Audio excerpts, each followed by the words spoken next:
Welcome back my YouTube channel. So आज हम studio में डिस्कस करेंगे BA, BSc, BCom third semester के साइकोलॉजी टेस्टिंग इंपॉर्टेंट क्वेश्चंस जो आज हम इस वीडियो में कवर करेंगे। हम यहाँ पे जितने भी चैप्टर्स हैं हम एक वीडियो में पूरा कवर किए हुए हैं और जितना भी ये सारा क्वेश्चंस और जितने भी टॉपिक्स रहेंगे वो हम हैंड रिटन नोट्स के माध्यम से आप तक पहुँचाएँगे।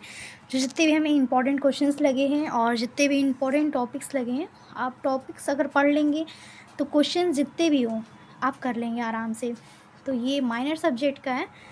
जितने भी स्टूडेंट इस वीडियो को देख रहे हैं लाइक और सब्सक्राइब ज़रूर करिएगा। चलिए बिना टाइम वेस्ट के अपना वीडियो स्टार्ट करते हैं। ये हमारा साइकोलॉजी टेस्टिंग है जो हर माइनर सब्जेक्ट में और हर ईयर में आता है। आप लोगों का मतलब फर्स्ट ईयर में जो भी रहेंगे तो उनका सेकेंड सेमेस्टर में उनका एग्ज़ाम होता है और जो थर्ड ईयर में सेकेंड ईयर में रहेंगे उनका थर्ड सेमेस्टर में ये एग्ज़ाम होता है। तो मनोविज्ञान ये हमारा बुक है और एग्ज़ाम आप लोगों का इसका होता है। चलिए आती हैं अपना यहाँ पे देखते हैं। यहाँ पे हमारा दिया हुआ है इंट्रोडक्शन ऑफ साइकोलॉजी टेस्टिंग। तो हम इसमें इंट्रोड्यूस करेंगे साइकोलॉजी टेस्टिंग होता क्या है। तो आप लोग ये जान लीजिए कि जैसे समान बोलचाल में जैसे हम लोग भाषा प्रयोग करते हैं, एक तरह का आप लोगों का समझा जाए कि ये मनोवैज्ञानिक परीक्षण व्यवहारिक रूप से किसी व्यक्ति का अध्ययन करने के लिए होता है। तो जिसके माध्यम से हम किसी व्यक्ति प्राणी को हम समझते हैं, उसके बारे में हम अध्ययन करते हैं, तो वो हमारा साइकोलॉजी टेस्टिंग हो जाता है। तो हमारा ये समाज के लोगों का साथ संयोजन कर सकते हैं, इसके व्यक्तित्व की प्रमुख विशेषताएं इत्यादि प्रश्नों का उत्तर प्राप्त कर सकते हैं। तो आइए देखते हैं हमारे यहाँ पे जिस प्रकार रसायन विज्ञान, भौतिक विज्ञान, जीव विज्ञान तथा ज्ञान का अन्य शाखाओं में परीक्षणों का प्रयोग किया जाता है, उसी प्रकार मनोविज्ञान में भी इन परीक्षणों का उपयोग किया जाता है। एक सामान्य रसायन शास्त्री जितनी सावधानी से किसी रोग के रक्त का नमूना लेकर उसका परीक्षण करता है, उतनी ही सावधानी से एक मनोवैज्ञानिक भी चयनित व्यक्ति के व्यवहार का निरीक्षण करता है। मनोवैज्ञानिक परीक्षण व्यवहार प्रतिदर्शक के मानव की एक ऐसी मानकृत तथा व्यवस्थित पद्धति है जो विश्वसनीय एवं वैध होती है तथा इसके प्रशासन की विधि संरचित एवं निश्चित होती है। परीक्षण में व्यवहार मापक के लिए जो प्रश्न पद होते हैं वो शब्दार्थ और ऑब्जेक्टिव और सब्जेक्टिव दोनों होते हैं। तो हमारा यहाँ पे आगे देख, तो यहाँ पे हमारा दोनों दिया हुआ है, शाब्दिक और अशाब्दिक। दोनों परीक्षणों के माध्यम से व्यवहार के विभिन्न मनोवैज्ञानिक पहलुओं तथा उपाधियों, रुचियों, योग्यताओं, ये इतने जितने क्षमताएं हैं उन सभी व्यक्तिगत चीज़ों को हम एक तरह मनोवैज्ञानिक परीक्षण अलग अलग प्रकार को हम इसको व्यक्त करते हैं। ये हमारा दिया हुआ है, इसके टाइप्स कितने प्रकार हो सकते हैं। ये बुद्धि परीक्षण, अभिव्यक्ति परीक्षण, अभिक्षमता परीक्षण, उपलब्धि परीक्षण और व्यक्तित्व परीक्षण। ये हमारा 5 परीक्षण है जो हम इसको अध्ययन करेंगे। मनोवैज्ञानिक परीक्षणों के जन्म का क्षेत्र 2 फ्रांसीसी मनोवैज्ञानिक स्क्वेरो और तथा सिग्विन ने, जिन्होंने केवल मनोवैज्ञानिक परीक्षणों की आधारशिला रखी बल्कि इन परीक्षणों के संदर्भ में सिद्धांतों का प्रतिपादन भी किया। भारत में मानसिक परीक्षणों का विधिवत अध्ययन सन 1922 में प्रारंभ हुआ। FG कॉलेज लाहौर के प्राचार्य C सचराइंद्रा ने सर्वप्रथम भारत में परीक्षण का निर्माण किया जिसका नाम हिंदुस्तानी बेनेट परफॉर्मेंस पॉइंट स्केल है। मनोवैज्ञानिक परीक्षण का परिभाषा हमारा क्या होता है? अलग अलग विद्वानों ने मनोवैज्ञानिक परीक्षणों को विभिन्न प्रकार के भाषाओं से व्यक्त किया है। जैसे कि क्रॉनबेन के अनुसार एक मनोवैज्ञानिक परीक्षण वह व्यक्तित्व व्यवस्थित प्रक्रिया है जिसके द्वारा दो या दो से अधिक व्यक्ति के व्यवहार का तुलनात्मक अध्ययन किया जा सकता है। एनास्टिक के अनुसार एक मनोवैज्ञानिक परीक्षण अवास्तविक रूप से व्यवहार प्रतिदर्श का वस्तुनिष्ठ तथा मानकीकृत माप सकते हैं। ब्राउन के अनुसार व्यवहार प्रतिदर्श के मापन की व्यवस्थित विधि ही मनोवैज्ञानिक परीक्षण है। अगला हमारा मन के अनुसार परीक्षण वह परीक्षण है जो किसी समूह से संबंधित व्यक्ति की बुद्धि, व्यक्तित्व, अभिक्षमता एवं उपलब्ध को व्यक्त करती है। टाइलन के अनुसार परीक्षण वह मानसिक कृत है परिस्थिति है जिससे व्यक्ति प्रतिदर्श व्यवहार निर्धारित करता है। अधिकांश मनोवैज्ञानिक परीक्षणों में मनोकृत प्रश्न की सूची होती है, लेकिन कुछ में प्रश्नों जगह अन्य सामग्री उपयोग के में लाई जाती है। मनोवैज्ञानिक परीक्षणों के द्वारा मानव व्यवहार के विभिन्न मनोवैज्ञानिक पहलुओं ऊपर वैज्ञानिक क्षमताओं, योग्यताओं, रुचियों, बुद्धि, अभिप्रतियों, सहयोजन, चिंता एवं अन्य व्यक्तित्व विशेषताओं के गुणात्मक के एवं परिणामात्मक अध्ययन किया जाता है।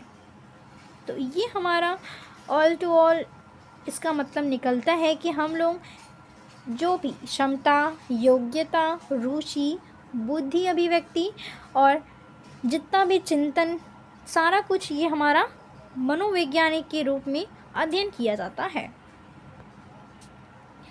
अगला दिया है मनोवैज्ञानिक परीक्षण का उद्देश्य। इसका उद्देश्य क्या है? तो किसी भी परीक्षण के कुछ निश्चित उद्देश्य हैं जिनका विवेचन निम्नलिखित बिंदुओं से अंतर्गत आ सकता है। ये हमारा वर्गीकृत एवं चयन, पूर्ण कथन, मार्ग निर्देशन, तुलना करना, निदान, शोध, ये सारा कुछ हमारा एक तरह का विवेचन का बिंदु हो जाएगा, पॉइंट हो जाएगा।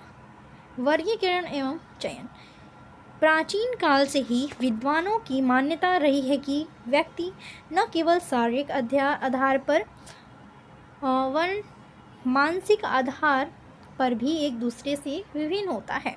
दो व्यक्ति किसी प्रकार भी समान मानसिक योग्यता वाले नहीं हो सकते हैं, उनमें कुछ न कुछ भिन्नता अवश्य होता है। यहाँ पे अपने अनुसंसाधनों के आधार पर यह सिद्ध कर दिया जाता है कि प्रत्येक व्यक्ति मानसिक योग्यता, अभिवृत्ति, सोची, रुचि, शील, गुणों इत्यादि से दूसरों से भिन्न होते हैं। जैसे कि हम इसका वर्गीकरण एवं चयन, मतलब इसका मतलब ये है कि प्राचीन टाइम से ही हम लोग इसका देख सकते हैं कि शारीरिक आधार पे और मानसिक आधार पे दोनों व्यक्ति अलग होते हैं एक दूसरे के। जैसे हम सोचते हैं वैसे सामने वाला व्यक्ति सोचे, ये पॉसिबल नहीं है। एक चीज़ का दो मीन्स होता है, इसलिए हम दो व्यक्ति हैं, दो व्यक्ति अलग अलग डिसीजन लेते हैं, उनके फ्यूचर लाइक भी अलग होते हैं। तो सारा कुछ ऑल टू ऑल यही होता है इसमें वर्गीकरण में, चयन में, कि हम दो व्यक्ति होते हैं और दोनों व्यक्ति का सोचना हर कुछ उनका अलग होता है। कुछ चीज़ें होती हैं जो सिमिलर होती हैं, मतलब आप लोग स्कूल जाते हैं, क्लासेस लेते हैं, अटेंड करते हैं, किसी का जल्दी समझने का क्षमता होता है, किसी का लेट समझने का, मतलब एक बार में कोई अध्ययन करता है उसको अच्छे समझ में आता है, कोई दूसरे बार में 2-3 बार में अध्ययन करेगा तो उसको सही समझ में आएगा। तो मतलब ये दोनों व्यक्ति को अलग अलग तरह से समझा जा सकता है। तो ये हमारा ऑल टू ऑल इसमें बताया गया है। पूर्व कथन में क्या बोला गया है?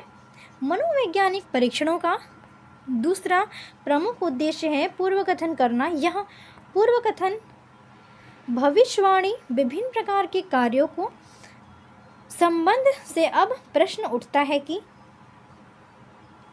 पूर्वकथन से हमारा आशय है कि किसी भी व्यक्ति अथवा कार्य की वर्तमान अध्ययन के आधार पर भविष्य के संबंध विचार प्रकट करना तथा कथन करना अत्यंत भिन्न प्रकार के व्यावसायिक संस्थाओं में कार्यरत होता है। और इसको हम समझ सकते हैं कि कोई भी व्यक्ति है, प्राणी है, इट मीन्स कि आज वो जो कार्य कर रहा है उसके अंतर्गत हम उसके भविष्य का कुछ थोड़ा मोड़ा अनुमान लगा सकते हैं कि वो आगे जाकर क्या कर सकता है। तो उसके आधार पे ये हमारा वर्ड कथन होता है, पूर्व कथन। अगला आता है हमारा मार्ग निर्देशक। मार्ग निर्देशक में हम क्या देखते हैं?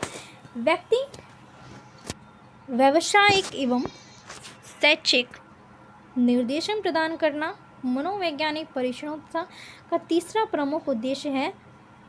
यदि इन परीक्षणों की सहायता से आसानी से बताया जा सकता है कि अमुक व्यक्ति को कौन सा व्यवसाय करना चाहिए अथवा सक्षम छात्र कौन सा विषय का चयन करना चाहिए।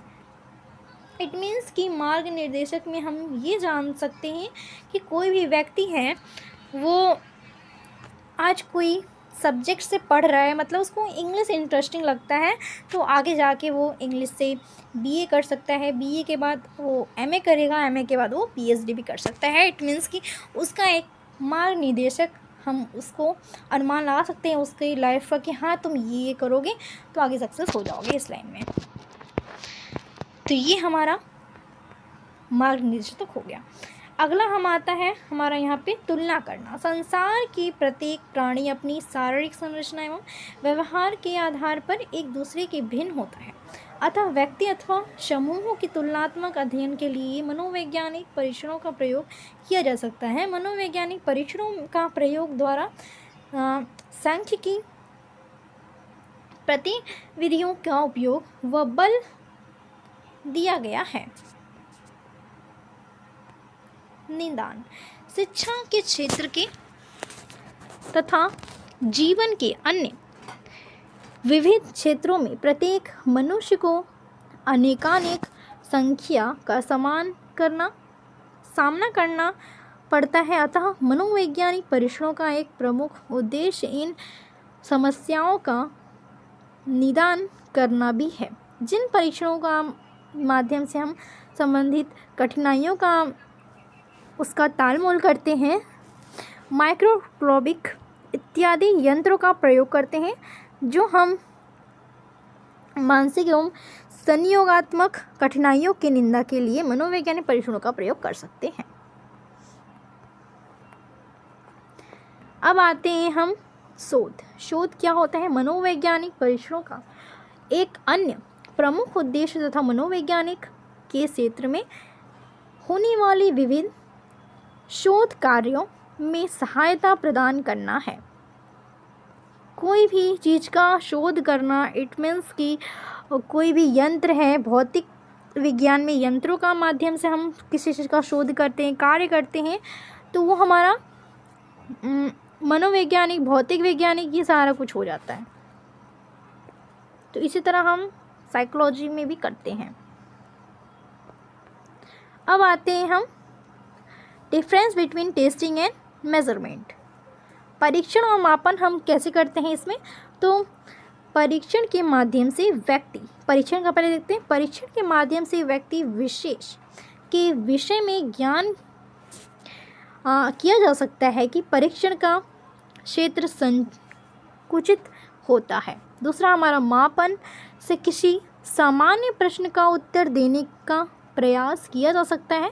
मापन का प्रयोग व्यापक रूप से विभिन्न मनोवैज्ञानिक शोध कार्यों में किया जाता है। अगला हमारा दिया है परीक्षण का संबंध मानसिक तथा मनोवैज्ञानिक गुणों से होता है। मापन का प्रयोग हमारा क्या होता है? मापन का संबंध केवल भौतिक गुणों से होता है। परीक्षण का प्रयोग स्वयं उपकरण के रूप में किया जाता है। मापन का प्रयोग हम भौतिक एवं मानसिक दोनों प्रकार से कर सकते हैं। तो इतना आप लिख देंगे तो बहुत है। इसका एक्सपेरिमेंट उतना इम्पॉर्टेंट नहीं है, क्योंकि आप जान सकते हैं कि परीक्षण क्या है और मेज़रमेंट क्या है। आप लोग मेज़रमेंट मतलब परीक्षण एक प्रयोग किया जाता है, उसको मेज़र किया जाता है, तो उस प्रकार हम इसको देख लेंगे। और परीक्षण हमारा क्या होता है, किसी व्यक्ति के मनोवैज्ञानिक बराबर को समझने के लिए हम परीक्षण का प्रयोग कर सकते हैं। अगला हमारा टॉपिक है टेस्ट और एक्सपेरिमेंट, तो भी हम देख लिए हैं। यूटिलिटी ऑफ साइकोलॉजिकल टेस्ट, तो मनोवैज्ञानिक परीक्षणों को निर्माण मानव जाति के कल्याण के लिए किया गया है। इसकी उपयोगिता या लाभों का विवेचन निम्नलिखित शीर्षकों के अंतर्गत किया जा सकता है, जैसे शैक्षिक निर्देशक, शैक्षिक एजुकेशनल गाइडेंस से हम मनोवैज्ञानिक परीक्षण का मुख्य उपयोग शिक्षा संबंधित समस्याओं के समाधान हेतु निर्देश प्रदान करने के किया जाता है। 8वीं कक्षा के बाद बालक के सामने साहित्य, वैज्ञानिक, वाणिज्य, रचनात्मक तथा कलात्मक विभिन्न वर्गों में से किसी एक पाठ वर्ग को चुनने के लिए समझाया जाता है। बालक की बुद्धि, रुचियों, अभिरुचियों तथा मानसिक योग्यताओं का मापन करके इन परीक्षणों के आधार पर निर्णय लिया जाता है कौन सा वर्ग बालक के जीवन में सफल बनाने का सहयोग होता। इट मीन्स कि ये हमारा दिया हुआ है शैक्षिक निर्देशक, मतलब एजुकेशनल गाइडेंस की कोई भी स्टूडेंट है अपने स्टूडेंट लाइफ में 8 क्रॉस करता है, 8 क्लास के बाद उसके 9th स्टैंडर्ड में और 11th स्टैंडर्ड में उसका फ्यूचर डिसाइड होता है। 9th स्टैंडर्ड में जाएगा तो उसका साइंस बैकग्राउंड होगा कि वो मैथ्स लेगा, मैथ्स बैकग्राउंड होगा, साइंस होगा कि वो कॉमर्स बैकग्राउंड में जाना चाहता है या फिर आर्ट्स बैकग्राउंड में जाना चाहता है। उसकी अभिरुचि से हम पहचानते हैं कि वो किस बैकग्राउंड में जाना चाहता है, तो हम यहाँ पे डिसीजन करते हैं। और अब आता है व्यावसायिक निर्देशन, वोकेशनल गाइडेंस। वोकेशनल गाइडेंस में मनोवैज्ञानिक परीक्षण व्यक्ति को व्यवसाय चुनने में मदद देता है। आधुनिक युग में जीवन मापन संबंधित व्यवसाय अथवा रोजगार चुनने में भारी कठिनाइयों का सामना करना पड़ता है। व्यावसायिक निर्देशक के अंतर्गत व्यवसाय विश्लेषण की प्रक्रिया द्वारा यह ज्ञात कर लिया जाता है कि अमूमन को व्यवसाय के लिए किस बौद्धिक स्तर पर मानसिक योग्यताओं, रुचियों तथा व्यक्ति संबंधित विशेषताओं को हम ले सकते हैं। इस केंद्र में हम उसको शामिल कर सकते हैं कि व्यावसायिक निर्देशक है, कोई भी व्यक्ति है अपने रुचि से, अभिरुचि से वो समझ सकता है कि हाँ इस फील्ड में उसको जाना है, ये फील्ड उसके लिए बेस्ट है, तो ये हमारा व्यवसाय निर्देशक हो जाएगा, वोकेशनल गाइडेंस हो जाएगा। व्यक्तिगत निर्देशक, इंडिविजुअल गाइडेंस। मनोवैज्ञानिक परीक्षण व्यक्तिगत निर्देशक भी लाभकारी सिद्ध होता है। वर्तमान समाज जटिलता की ओर बढ़ रहा है। अधिकतर लोग व्यक्तिगत समस्याओं के कारण तनावग्रस्त, चिंतित, दुखी और पास पड़ोस तथा समाज के समायोजन नहीं रख सकता है, तो वो कुशल योजन के कभी भी व्यक्ति को बड़ी भारी हानि होती है। ये सारे जितने भी मनोवैज्ञानिक पॉइंट्स हैं, ये सारा कुछ हमारे जीवन में बहुत सारी भूमिका निभाती हैं। जैसे कि बैंक अधिकारी, उद्योग कर्मचारी, पुलिस, सेना तथा प्रशासनिक अधिकारियों को नियुक्त करने में इन परीक्षणों का उपयोग किया जाता है। कोई भी अपने स्किल से, कोई भी अपने अंदर कोई भी व्यक्तित्व किसी चीज़ में इंटरेस्ट को देख के वो आगे बढ़ सकता है, तो वो किसी से गाइडेंस ले सकता है। वो इसमें यही बताया गया है। अनुसंधान कार्य, इसमें ज्ञान के प्रत्येक क्षेत्र में अनुसंधान कार्य उन्नति पर है। मनोवैज्ञानिक निर्देशन तथा शिक्षा से जुड़े अनुसंधान कार्यों में विभिन्न मनोवैज्ञानिक परीक्षणों का प्रयोग औजार के रूप में किया जाता है। मनोवैज्ञानिक से संबंधित शोध कार्यों तथा बुद्धि, मानसिक योग्यताओं, अभिरुचि, सूची, व्यक्तियों को आदि से संबंधित किया जाता है। ये सारा कुछ हमारा काम चल जाता है एक प्रकार का मापनों का और शोध कार्यों के मनोवैज्ञानिक परीक्षणों का उपयोग सिद्ध होते हैं। निदान एवं उपचार में हम क्या देखेंगे? Diagnosis and treatment. तो निदान वह क्रिया है जिसमें किसी समस्या के मूल कारणों का पता लगाया जाता है तथा उपचार इन कारणों से निराकरण द्वारा समस्याओं के समाधान की क्रिया का मनोवैज्ञानिक परीक्षण मनुष्य ये होता है। मतलब कि यहाँ पे निदान वह है क्रिया है जिसमें हम कोई भी समस्या है उनका मूल कारण हम पता लगाते हैं कि आपको क्या दिक्कत है, किस चीज़ का प्रॉब्लम है। तो अब ये हमारा निदान हो गया। निदान में हम यही जानेंगे और उपचार में हम ये जानेंगे कि उस चीज़ का जो आप सोचे हैं, जो प्रॉब्लम है, उस चीज़ का हम समाधान कैसे निकालेंगे, ये हमारा उपचार हो गया। बुद्धि परीक्षण क्या होता है? मानव केवल शारीरिक गुणों से ही एक दूसरे से अलग नहीं होते हैं, वरन मानसिक एवं वैद्विक रूप से भी अलग होते हैं, एक दूसरे से बहुत भिन्न होते हैं। कोई भी एक इंसान जो सोचता है अगले इंसान के बराबर नहीं होता है, जो अगला इंसान सोचता है वो पहले वाले इंसान के बराबर नहीं सोचता है। तो दोनों का अलग अलग होता है फंडामेंटल, कोई भी एक जैसे नहीं सोचता है और कोई भी एक जैसे फील्ड में नहीं जाते हैं। जैसे कि हम डॉक्टर के पास जाते हैं, सबके लिए अलग अलग मेडिसिन होता है, वैसे ही कोई भी व्यक्ति सोच भी उसका अलग अलग होता है। तो ये हमारा बुद्धि परीक्षण में आ जाएगा। हम डॉक्टर के पास जाते हैं, ये नहीं ना बोलते हैं कि हाँ वो जो दवा दिए हैं उस इंसान को हमें भी वही दवा चाहिए। आपको जो दिक्कत रहता है आप डॉक्टर से बोलते हैं हाँ मुझे ये दिक्कत है, आपको अलग दवा देगा, वो उसके लिए अलग दवा रहेगा। हम दोनों लोगों का अलग अलग रहता है प्रॉब्लम, और सॉल्यूशन भी दोनों लोगों का अलग अलग ही होता है। इसीलिए दोनों लोगों का सोचने समझने हर कुछ भी अलग होता है। अब आते हैं बुद्धि बल, IQ लेवल हम कैसे माप सकते हैं? तो मानव का आयु, मानसिक आयु और वास्तविक आयु, और इसमें 100 का इंटू कर देंगे, ये हमारा हो जाएगा IQ लेवल। हम ऐसे ही मापते हैं। अब बुद्धि का परीक्षण हमारा कैसे होता है? व्यक्तिगत परीक्षण, बुद्धि परीक्षण, सामूहिक परीक्षण और क्रियात्मक परीक्षण। तो ये सारा कुछ हमारा पॉइंट है जो हमारा बुद्धि परीक्षण में आता है। व्यक्तिगत परीक्षण में हम क्या देखेंगे? एक निश्चित समय से एक व्यक्ति का बुद्धि परीक्षण करना व्यक्ति परीक्षण कराता है। इसमें प्रश्न होते हैं कि 1/1, इसे ऐसे जो अभी ऊपर बताए हैं आप लोगों को IQ लेवल का, यही बच्चों के लिए होता है, 5 साल के बच्चों के लिए किया जाता है, ऐसे परीक्षण होते हैं। सामूहिक बुद्धि परीक्षण क्या होता है? प्रथम विश्व युद्ध 1914 से लेकर 1918 में सेना की भर्ती के लिए सामूहिक परीक्षण का प्रयोग किया गया था, ताकि योग्यता के अनुसार वहाँ सैनिकों एवं अधिकारियों का चयन किया जा सके। सामूहिक परीक्षण में ये हमारा बिना टूर्नामेंट के बुद्धि परीक्षण के सिद्धांतों से स्वीकार तो किया, परंतु इसके आधार पर अलग से परीक्षा निर्मित की गई है। सामूहिक परीक्षण के प्रकार भी हो सकते हैं शाब्दिक और भाषाई परीक्षण और क्रियात्मक नॉन वर्बल परीक्षण, जैसे कि ये हमारा वर्बल टेस्ट और नॉन वर्बल टेस्ट। योगात्मक परीक्षण, योगात्मक परीक्षण और फंक्शनल परीक्षण उपयुक्त दोनों व्यक्तिगत बुद्धि परीक्षण समूह परीक्षण प्रकार।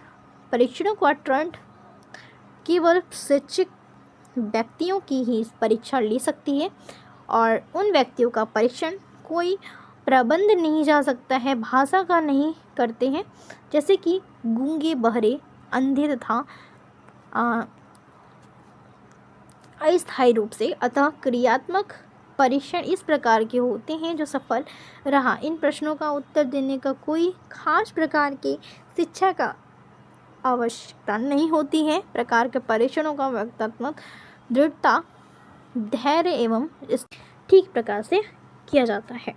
अगला आते हैं क्रियात्मक परीक्षण के प्रकार। क्रियात्मक परीक्षण के प्रकार हमारे अत्यधिक फलक परीक्षण, चित्राकलन परीक्षण, चित्रपूड़ी परीक्षण, वस्तु संयोजन परीक्षण,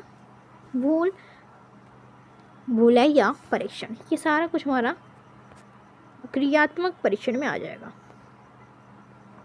शाब्दिक एवं अशाब्दिक परीक्षणों में अंतर क्या होता है? दोनों प्रकार के परीक्षणों का प्राकृतिक एवं बौद्धिक स्तर के अनुरूप अंतर निम्न में से स्पष्ट किया गया है। जैसे कि शाब्दिक या भाषात्मक परीक्षणों द्वारा छोटे बालकों का परीक्षण संभावना नहीं होता है, लेकिन शाब्दिक या क्रिया परीक्षण भी हो सकता है। जैसे कि हम कोई भी छोटा व्यक्ति है, उसका हम शाब्दिक परीक्षण नहीं ले सकते, उसके शब्दों का, जैसे कि वो बोलने में थोड़ा सा अस्पष्टता महसूस करता है, छोटे बच्चे नहीं बोल पाते हैं जल्दी, तो उनका हम शाब्दिक से नहीं ले सकते हैं परीक्षणों का हम शाब्दिक, लेकिन शाब्दिक या क्रियात्मक हम रूप से उनका हम देख सकते हैं कि हाँ वो क्रिया कैसे कर रहे हैं, उसकी क्रियाओं से हम समझ सकते हैं कि हाँ वो बोलना क्या चाहते हैं। तो ये हमारा एक शाब्दिक रूप हो सकता है।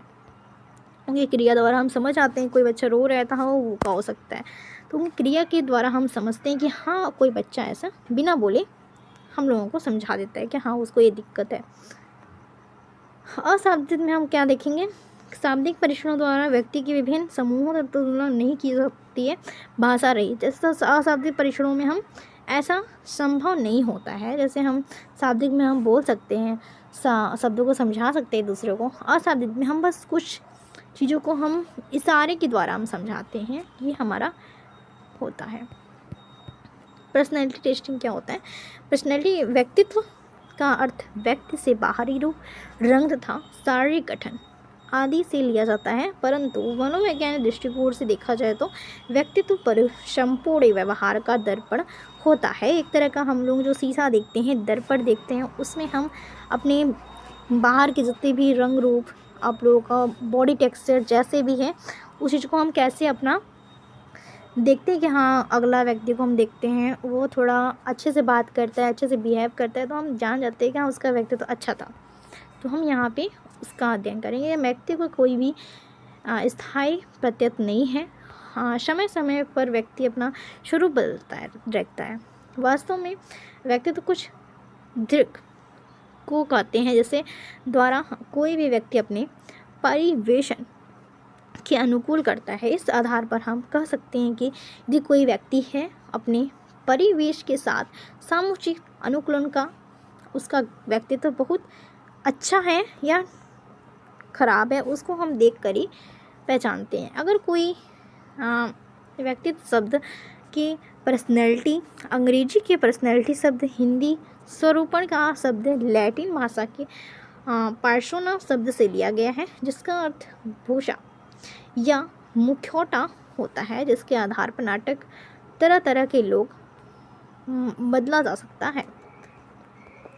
मन व्यक्ति एक व्यक्ति के व्यवहार के तरीके से रूप में दृष्टिकोण और क्षमताओं तथा योग्यताओं से विशिष्ट संगठन होता है।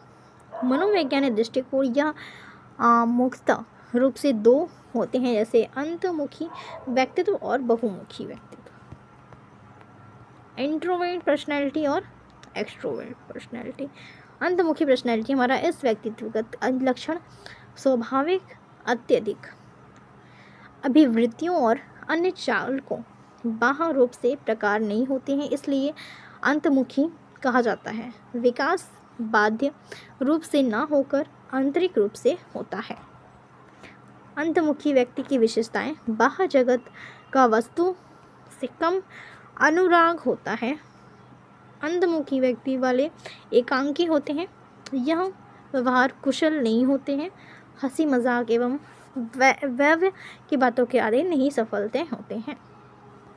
मतलब कि अंत व्यक्ति और बहुमुखी में हम समझ लेते हैं, फिर उसके बाद हम दोनों का तुलना करेंगे। बहुमुखी में हमारा क्या होता है? बहुमुखी व्यक्ति वाले व्यक्ति अंतर्मुखी व्यक्ति वाले मनुष्य से पूर्णतः भिन्न होते हैं। बहुमुखी वाले व्यक्ति, इट मीन्स कि आप इसको समझ सकते हैं कि कोई बहुमुखी व्यक्ति है और एक अंतर्मुखी व्यक्ति है। बहुमुखी व्यक्ति हमारा और अंतर्मुखी व्यक्ति में हमारा क्या अंतर हो सकता है? अंतर्मुखी व्यक्ति हमारा जो है वो हंसी मजाक में नहीं होता है, बिल्कुल वो इट मीन्स कि वो एकांत जगह महसूस करता है, शांति जगह वो पसंद करता है। और बहुमुखी व्यक्ति जो होते हैं वो लोगों से मिलने में अच्छे होते हैं। वो लोगों को लोगों से मिलना पसंद होता है। उन लोगों को ये बहुमुखी वाले नहीं होते हैं, उतना इंटरेस्ट नहीं लेते हैं किसी चीज़ को। कोई भी इंसान बैठा रहेगा साथ में, वो बात करेगा, उसको उससे मतलब नहीं होता है ज़्यादा। और ये बहुमुखी वाले होते हैं, वो किसी भी चीज़ को इंटरेस्ट से लेते हैं। तो ये दो प्रकार के होते हैं, एक तरह के मुखौटे होते हैं। तो ये हमारा हो गया दोनों। सामाजिक शास्त्र के दृष्टिकोण से हम समझ सकते हैं कि स्प्रिंगर ने अपनी पुस्तक टाइफन फार्मेन में व्यक्तित्व के प्रकार के संदर्भ में समाजशास्त्री दृष्टिकोण दिया है, जो इस प्रकार है: सैद्धांतिक व्यक्तिगत, आर्थिक व्यक्तिगत, सामाजिक व्यक्तिगत और राजनीतिक व्यक्तिगत, धार्मिक व्यक्तिगत और कलात्मक व्यक्तिगत। ये हमारा किस में आएगा? समाजशास्त्र के दृष्टिकोण से हम देख सकते हैं।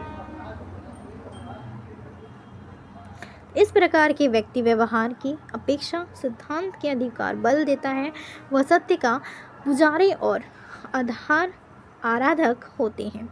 दार्शनिक इस प्रकार के व्यक्ति होते हैं। इस प्रकार के व्यक्ति जीवन की सब नातों का अर्थ दृष्टि से मूल्यांकन करता है। वह हर काम को लाभ के लिए करना चाहता है। वह पूर्णतः रूप से व्यक्तिकृत होता है।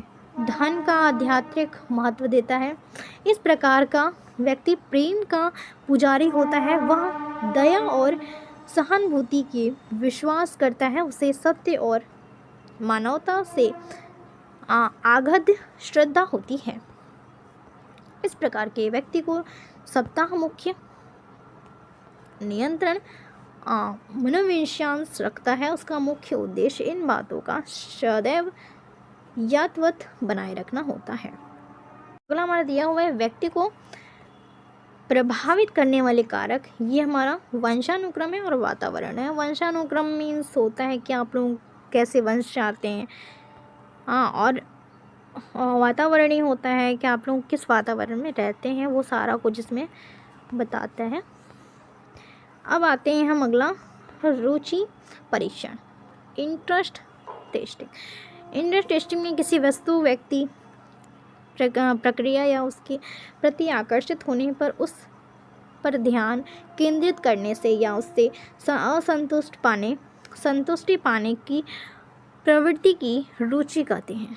रुचि का व्यक्तित्व की योग्यताओं की से कोई सीधा संबंध नहीं होता है, परंतु जिन कार्यों में कोई रुचि होती है वह उसमें अधिक सफलता प्राप्त करने का सहयोग होता है। मतलब कि कोई भी व्यक्ति है, उसका किसी चीज़ में इंटरेस्ट है, कोई सब्जेक्ट में इंटरेस्ट है, तो वो आगे जाकर वो सफल हो सकता है, उस चीज़ में अनुमान लगा सकते हैं। और किसी व्यक्ति को कोई भी इंटरेस्टिंग चीज़ है, कोई भी इंटरेस्टिंग गेम लगता है, उसको पढ़ने में अच्छा लगता है, गेमिंग में अच्छा लगता है, या फिर कोई भी बिज़नेस में उसको अच्छा पसंद है कि हाँ मुझे बिजनेस लाइन में जाना चाहिए, मुझे एक्टिंग लाइन में जाना चाहिए, कोई भी प्रोफेशन उसका इंटरेस्ट के दौरान जगता है तो उसको आगे बढ़ना चाहिए। तो इंटरेस्ट के दौरान वो ज़्यादा सफलता का थोड़ा हो जाता है मार्ग, तो हम इसको ऐसे टाइप में ले सकते हैं। रुचि परीक्षण आपका यही चीज़ है कि जो कोई भी व्यक्ति है, किसी भी क्रिया, वस्तु या व्यक्ति का ध्यान देने, उसके द्वारा आकर्षित होने के लिए, पसंद करने, उससे संतुष्ट पाने के लिए प्रवृत्ति रुचि कहलाती है। तो ये हमारा रुचि परीक्षण हो गया। अगला आता है हमारा, इसमें हम दो प्रकार को इसको हम बांटे हुए हैं, आत्मनिश्चित विधियाँ और वस्तुनिष्ठ विधियाँ। आत्मनिश्चित विधियाँ हमारी वो होती हैं, इन विधियों में अवलोकन तथा सचात्मक आता है। विधियों का व्यक्ति की रुचि को जानने हेतु विभिन्न प्रकार के प्रश्नों को पूछा जाता है। कुछ अनुसंधानकर्ताओं का यह मानना है कि इस प्रकार का से ज्ञात की जाती है रुचियाँ काल्पनिक तथा अविश्वसनीय होती हैं। अवलोकन के द्वारा व्यक्ति के प्रदर्शन रूपों को मापन किया जा सकता है। इन विधियों को उन्हीं पर अपनी रुचि प्रदर्शित करने का स्थायी रूप से मान्यता प्राप्त होती है। वस्तुनिष्ठ विधियाँ, इन विधियों में मुख्यतः रूप से रुचि आती है। रुचि सूचियों का वास्तव होता है, मानव मापते औपचारिक ढंग से विकसित किए गए होते हैं। उपचारण की रुचियों तैयार करने का में प्रयास विभिन्न विभिन्न तकनीकों को प्रयोग किया जा सकता है। मतलब कि आप लोगों का ये जो है आत्मनिष्ठ विधियाँ और वस्तुनिष्ठ विधियाँ। आत्मनिष्ठ विधियाँ वो हमारी होती हैं जो हम लोग जिसमें अनुमान लगा सकते हैं कि हाँ ये चीज़ है, इसमें हम सफल हो सकते हैं, इसमें गारंटी नहीं है कि हाँ वो चीज़ होगा ही। और वस्तुनिष्ठ होता है हाँ इसमें थोड़ा मोड़ा गारंटी होता है। इट मीन्स कि 100 में से आप इसको 80% मान सकते हैं कि हाँ इसमें हम सफल हो सकते हैं। इट मीन्स कि इसका यही होता है मतलब।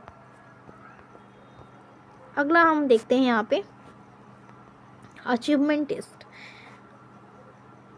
ईविल उपलब्धि परीक्षण वह अभिकल्प है जो विद्यार्थी के द्वारा ग्रहण किए गए ज्ञान, कुशलता या क्षमता का मापन करता है।